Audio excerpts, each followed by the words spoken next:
But why can't, okay, why can't a few governments govern everybody?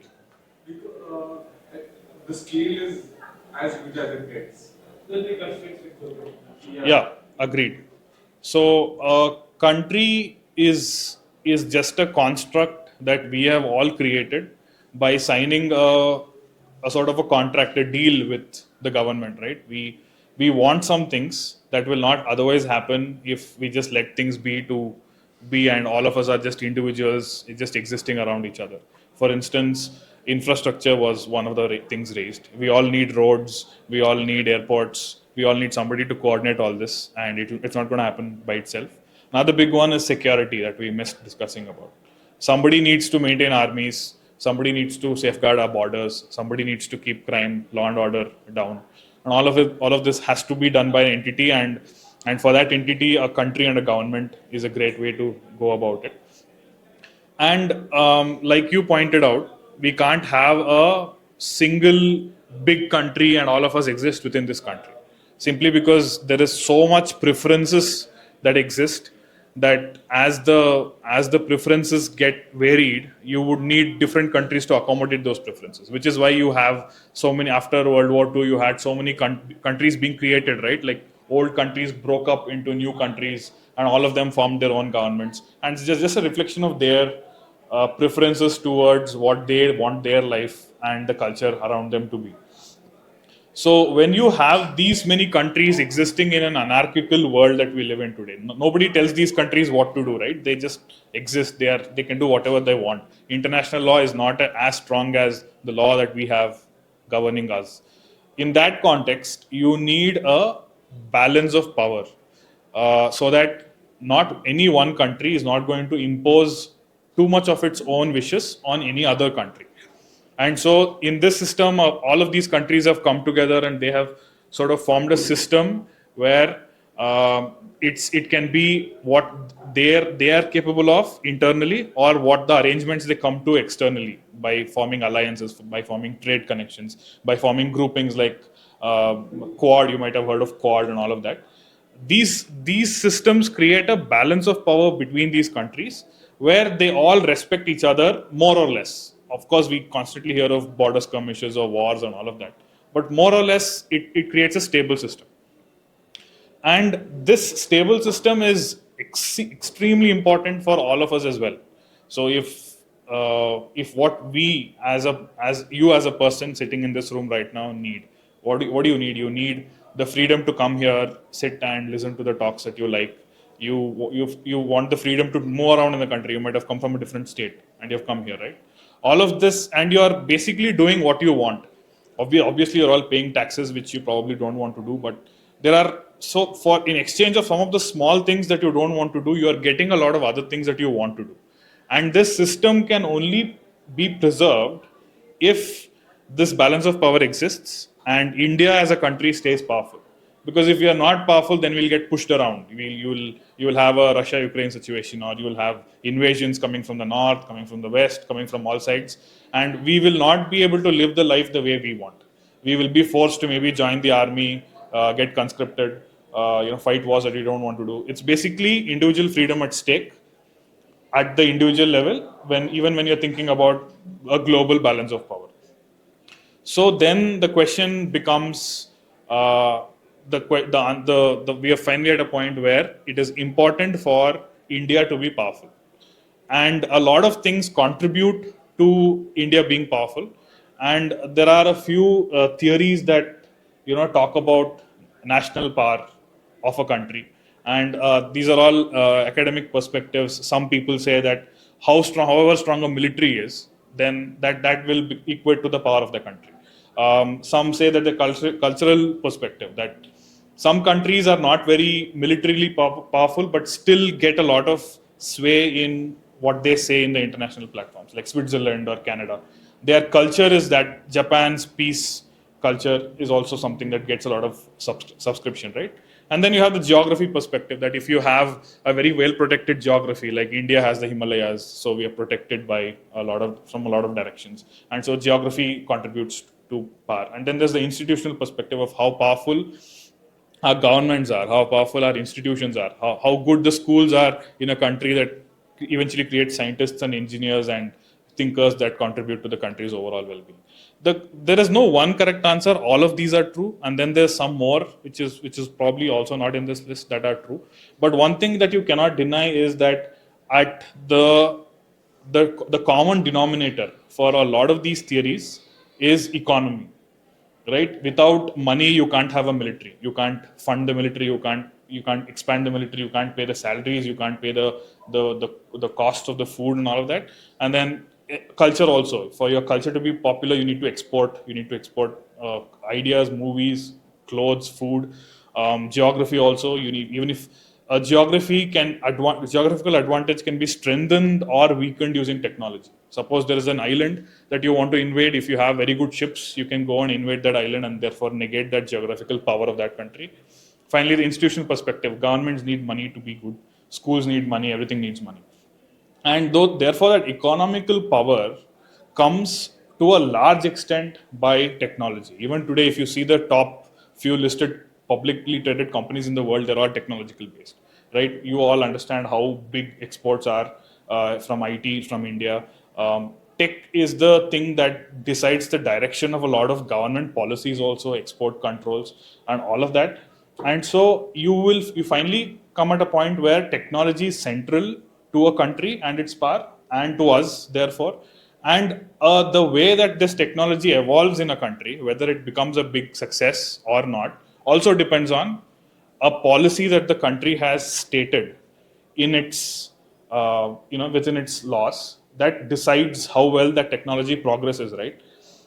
Here is where that some of us don't realize that the reason IT in India succeeded so quickly and so well is because there was no constraints, there was no policy, and it was allowed to just bloom as it bloomed. And before the government knew what was happening, we had a thriving, IT sector in the country. We were doing massive exports. The education was catching up. Talent was there, and but that's not the case for all other technological fields, right? For instance, you might have heard about the 1991 LPG reforms, where some of the things were liberalized and suddenly everybody could participate. But those reforms did not touch many things. Like agriculture was not touched. Another thing which was not touched, which I think is very interesting, is space. If some of you attended the last session, then you might know that it might have given you a glimpse of how central space has become to our lives. A quick overview of all that we do is Earth-centric services like remote sensing, weather monitoring. You've already heard. There is also communications that we do from space. Every time you see a dish pointing to the sky from a terrace, it's actually communicating with a satellite somewhere in the geostationary orbit. Lower Earth orbit is becoming like a factory of the world, where there is so much happening. They are growing cells there. There are theories that are testing if semiconductors can be manufactured in orbit for greater yields. And there is a lot of evidence that points to the fact that lower Earth orbit might become a infrastructure hub in the future. It will become a factory of sorts. You then have navigation and timing. Every time you order an Uber on your phone, or order some food on Swiggy, and you're tracking the delivery, it's happening through GPS signals coming from some satellites in the middle Earth orbit, and triangulating the location of that person in real time and giving you that signal. And then you also have things like, even recently during Operation Sindhu, right? You had a lot of missile interceptions happening from India and Pakistan. They were firing missiles that we intercepted. We fired missiles that they were intercepting. All of those are detected using heat signatures from the geostationary orbit from satellites. So every large-scale monitoring of the world today happens from space. During the Cold War, we heard so much about espionage, right? Like spies being in the other country, posing as their people, and like sending intel back to their country. Why don't we hear of that so much these days? I mean, it still exists, but it exists to a lot less extent, because all of that spying is done from space. You just have satellites conveniently going over a country and clicking photos and coming back, and there's nothing anybody can do about it. So space is like seriously ingrained into all of our lives in ways that we don't often realize, and so it becomes important that this technology be spread throughout the economy. And here's where interesting angle comes in. Things like nuclear missiles or were all races. Somebody had to get there first, and once you got there, you're done. You've made it, right? But with some of these diffuse technologies, which are dual use and often embedded in the economy, it doesn't matter who gets to do something first. It doesn't matter if Edison, who invented the light bulb, was an Indian or an American. It doesn't matter who invents things. It only matters who adapts them and includes them across their economy. And if you take ISRO's example in India, ISRO did a lot of amazing things, and but the issue here was, and this was more of a 20th century problem, and in 21st century it has changed, which is what I'll try to highlight here. ISRO knew all that it knew and it kept it within itself. Nobody outside of ISRO knew what ISRO knows. Nobody outside of ISRO was enjoying the knowledge and positive offshoots out of that knowledge coming to the rest of the. To give you an example, there are so many startups in Bangalore. They all are many of those startups are founded by people who worked in a GCC for an American corporation or a European corporation. They got some experience. They absorbed some ideas, and then they had some ideas of their own. They came out, they used all of that experience and knowledge to create a product that was solving some other issue for the economy there, and then they created jobs, and then some employee of theirs then left and created a startup of their own, and that's how the whole thing grows, right? That whole system spreads using and diffuses using positive offshoots coming out of that technology when it is open and free and everybody can participate in it. But until 2020, you had a system where ISRO had a monopoly over space. If you wanted to start a space company, you couldn't. You had to you could work for ISRO, but again, that was under NDA, and you did specific things for ISRO. You couldn't do R&D, for instance, for your own purposes. You couldn't start a space company and offer space services or space software applications to anyone else. And what changed is in 2020, the government realized this, the whole ecosystem realized it, and now the sector being opened up. You essentially have a 1991 moment for the space sector, and you have widespread participation from everybody now.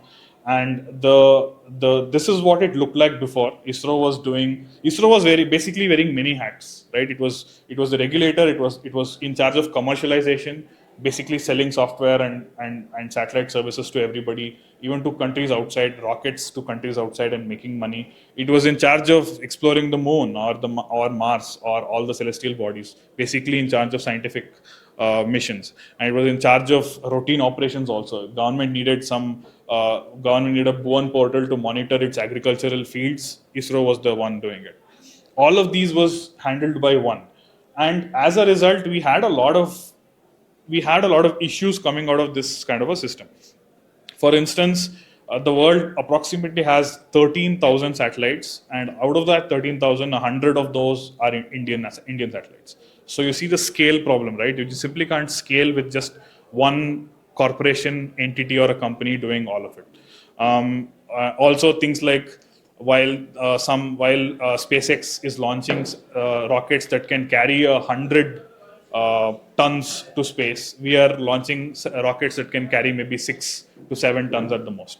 And when you're having everything being done by a single entity or a corporation like ISRO, they can't focus on the things that they should be focusing on. There is so many military operations that you can do from space that ISRO can do well, but instead they are forced to focus on, let's say, DTH services that Tata Sky is using, because that they have signed a contract with Tata to provide DTH provisioning for X number of years, right? So you don't have that division of focus and prioritization of focus based on the need, and also you don't have R&D coming out of any other.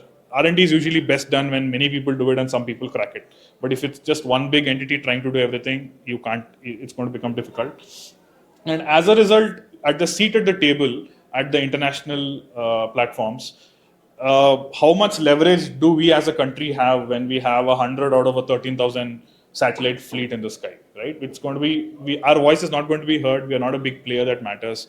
And all of it, and even the economy angle, we have a demographic dividend. We have the largest young young population in the country right now. We need jobs. We need people to take up economic activities and contribute to economic productivity of the country, and that's not going to happen if sectors like these remain closed up. Sectors that can scale massively, and you can see that you have the US, you have space being dominated by a few people. The US with more than 9,000 satellites. The former USSR, Russia, under Russians, you have 1,500, and India is somewhere here with 106. But we have the capability to launch a lot more. We have the knowledge, we have the skill, we have the know-how. We just don't have the scale. Why? It's because it's essentially was functioning as a monopoly with just one corporation, and you can think of ISRO as a company, right? It's just one company doing everything. But now that's been opened up. We have a better system where you have different entities of the government trying to do up different things. So ISRO has been just asked to focus on science and strategy. Like get us to moon, get us to Mars. Like take care of the defense needs that we have. Like launch satellites to monitor the Indian Ocean for Chinese vessels. But don't worry about the rest of the things. We'll make others do the rest of the things, is what the mandate that's been given. You have a regulator, you also have a promoter and a commercial entity to handle all of the other less strategic things, and you have the doors opened up to the private sector, that everybody can now start a company and do anything that they want in space. Obviously, since it's a risky sector, because if you know how to build a rocket, you also know how to build a ballistic missile that can probably launch across the horizon to another country and be an act of war. So it's a heavily regulated sector. Yeah, you need permissions and you need some but it's been like institutionalized. There's a clear procedure that companies can follow and be a company that offers services, and hopefully do some of the things that ISRO was forced to do before, and in the process create jobs, create scale, create new opportunities in the economy, and basically restructure the economy, right? These are some of the things that NSIL and InSpace does, but what it has finally led to is, this was announced in 2020. We had a policy in 2022, but just in that small period of time, just 3 years, and it's not a lot has been done in terms of the actual ground, real tangible things. It's just been an announcement of intent that we intend to do it this way. But just in that period, there has been so much that has happened. There is over 200 companies all over the country, that startups that have started operating in space. I think now the number has gone up to 300 almost. And funding has flowed a lot. VCs have gotten into the space sector. There has been 300 million in funding, a lot of it coming from Indian VCs, but some also coming from Singapore, Japan, Korea, and the US. And you have, coincidentally, Bangalore has become a big hub for these startups. There are so many companies that are setting up shop here. There are a few in Chennai, a few in Ahmedabad and Hyderabad. And so you suddenly have a world of opportunity here to, actually create something new and work in something as critical and as cool as the space sector.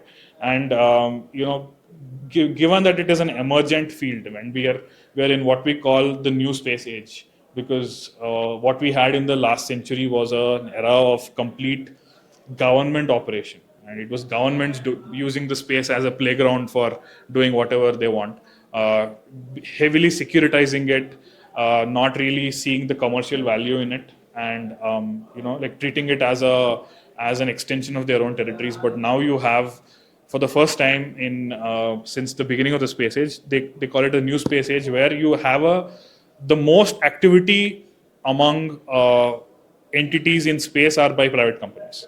And you have private companies massively launching satellites, finding better ways to do the things that we already knew to do, but much more optimized. They are commercializing it.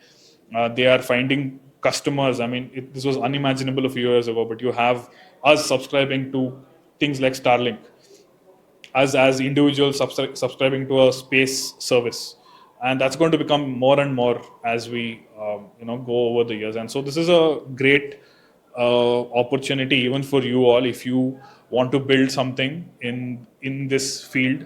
There are a lot of opportunities here, and considering that space has an upstream thing where you're trying to build rockets and launch rockets. There is also a midstream where you're trying to build satellites and operate them while they're in orbit.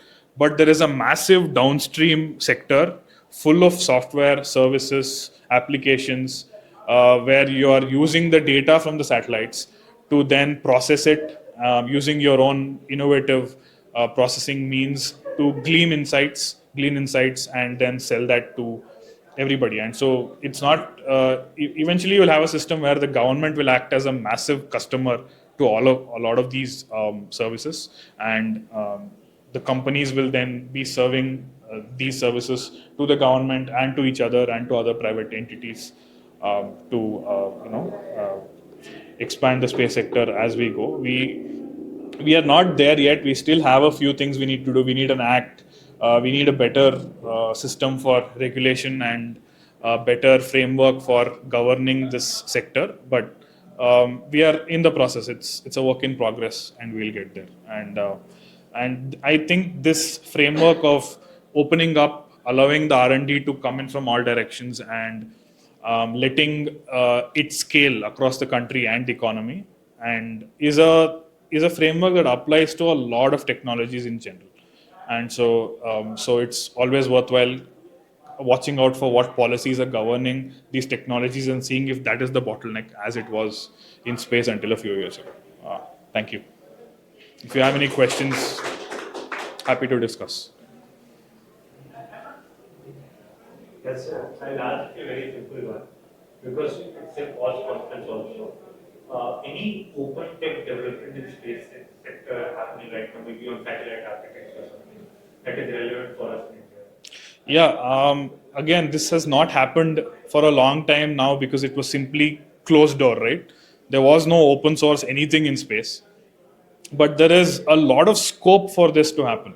I think Swati spoke about the previous session. She spoke about all the platforms that are being used for processing of satellite data and remote sensing to, like monitor cloud cover or weather. There are open source weather algorithms now that give you very cool insights about weather patterns. They are open sourcing satellite manufacturing. So some of the parts and the modules are being open sourced. ISRO is open sourcing its own database. They have made a lot of their technologies, like they've opened it up, they have put it on their portal. Anybody is free to take them, adopt them for their own use cases. And in software, I think there's a lot of scope. We have just not even begun to scratch the surface. So it is just for up for the taking. There is one open air interface. They have opened their non-terrestrial network, the communication network we use for satellite. Open air interface has opened up its NTN, that's non-terrestrial networks. So it's an open source project. Like they've been active since 2019. Now they're also promoting it for satellite communication networks. So OAI NTN, so like that's available open source. It's by you. So, you mentioned Starlink. I think the Chinese and also Starlink initiative called Guowang, yeah. So the bandwidth of the atmosphere, stratosphere, whatever it's called, it's very limited for all these satellites. Starlink also has thousands of satellites already in the orbit, and they've planned for more. Do you think in space Indian startups they launch because the bandwidth is quite limited? Yeah, and that's another less cheerful reason for us to do this quickly. It's that think of space as this island in some ocean somewhere, and the rules are such that nobody can go and claim this island for themselves. That's the rule. But the rule also is that you can't, and because that is the rule, you can't, as a result, you can't stop somebody else from going and just, using that island for their own purposes without actually claiming that the island is theirs, right? So the same thing is happening in the lower Earth orbit. Because it is free for all, and because nobody can claim anything, and as a result it's free for all, there is a de facto occupation of this lower Earth orbit, because the costs are come down, because SpaceX has figured out how to reuse the rockets, they're able to launch at a massive scale. To give you an example, what SpaceX launched in 1 year is more than in maybe 2019 or 2020. 2020 is more than the total number of satellites that have ever been launched in the history of mankind. So the scale is unbelievable. If you look at the graph, it's like this, and suddenly it shoots up now in terms of the launches that are happening. So that is a problem, and again, that's why you have the Chinese reacting to it with their own satellites. And again, that's simply a capability problem because the US has the ecosystem to launch quickly and occupy a lot of this orbit. They will. Chinese also want to get a share of it before the US take up everything. So Chinese are doing it, but no one else is there yet. India is not there yet. Our reusable rocket technology is 10 years in the coming. The timeline is 15 years probably. So again, it's a scale problem, and that scale problem is only going to get solved if we ramp up what we can do and ramp up the rate at which we do it. Yeah. Very question. I don't know if see, land we have regions, right? Yeah. Space, you're saying everyone is coming to space technology. Will there ever be a situation I don't know. It doesn't make sense in my mind, but I just wanted to ask. Will there be any regional boundaries? No, the way space is governed is in a way similar to the way Antarctica is governed, or the way oceans are governed. It's the rules are such a way that, and all the countries have agreed to it, including India. There's an outer space treaty. The way it works is nobody can go and say this part of space is ours. There is a treaty, so nobody can go and like say, and you can't do it also because satellites are orbiting at 36,000 kilometers an hour, and you simply can't, it's everything is going to go everywhere. It's just like the more number you have, the more you occupy. Yeah, so it's an occupation. First in first. Nobody can claim sovereignty, but they can damn well occupy it, and when they do occupy it, they are in effect denying it to others. You can't put a satellite there because there's already a satellite there, and that's what is happening in some of the more active parts of space, lower Earth orbit specifically. That's very close to the surface. It's 100 kilometers to 2,000 kilometers, but the lower sections of it, 100 to maybe 500 to 600 kilometers, is the most active part. Where if you just look at a zoomed out, you can just Google this for a map of orbits, and it'll give you a not to scale, but it'll just give you a sheer idea. You'll see a lot of dots in the lower Earth orbit. Not this is real. I think a few years ago, even if you look at ISRO data, the number of times they had to move their satellite to avoid a collision used to be single digits a few years ago. Now it's in the double digits, and it's a constant increase. All of this just points to the lower Earth orbit becoming a very Bangalore traffic situation. But it's a different kind of a situation. Even if suppose you are sitting on a car going in the lower Earth orbit, you will probably not see another car for days together. But suddenly you will see a car as a small dot somewhere in the problem. And the problem is your satellite has a very bad steering wheel, and you're traveling at insane speeds. So actually doing that maneuver in time to avoid collision is very tricky. So it's that kind of a problem. There's a lot of problems and not many solutions as of now. We need to figure this out. Again, this is like the IT. It is happening quicker than governments and countries are able to try and get ahead of the problem. So regulation always lags behind innovation, right? So It's open space treaty basically. Currently it's governed understood. yeah, nobody can go and say this is ours, but they are just capturing a lot of the space resources in terms of territory on the moon, or if the US goes and sets up a lunar base at a certain point, nobody else can go and set up a base right on top of that, right? That part is taken. So it's Yeah. To add on to that, don't you think it's a little hypocritical that there's an open space treaty, especially when they want to colonize Mars? If they want to colonize Mars, and even though it is not said out loud, everyone knows damn well that if America gets their hands on Mars, it will end up eventually in their hands. Yeah. So do you think this treaty has any value to it? Is it future proof, or do you think it's just make believe right now, where unless someone gains some power, until someone gains some power, like this is just a make believe that everyone wants to believe? It's an arrangement that will work as long as space technology is limited to Earth. But the minute you maybe fast forward a century or two, and you have technology that can actually become interplanetary, Yeah. all of these treaties go out the window. And there is a saying in international law that occupation, ownership is 9/10 of the ownership is occupation. So if you go and occupy something, you don't have to say you own it, but mostly it's yours because you're there, and that's what's going to happen on the moon, on Mars, and it's going to be a purely a function of power. Who can, even if the US does it, is there some other country that can go and stop them from doing it? So in a century or so, there will be a global space race. I think it's already on. Right now, the level of technology is such that the race is limited to the lower Earth orbit.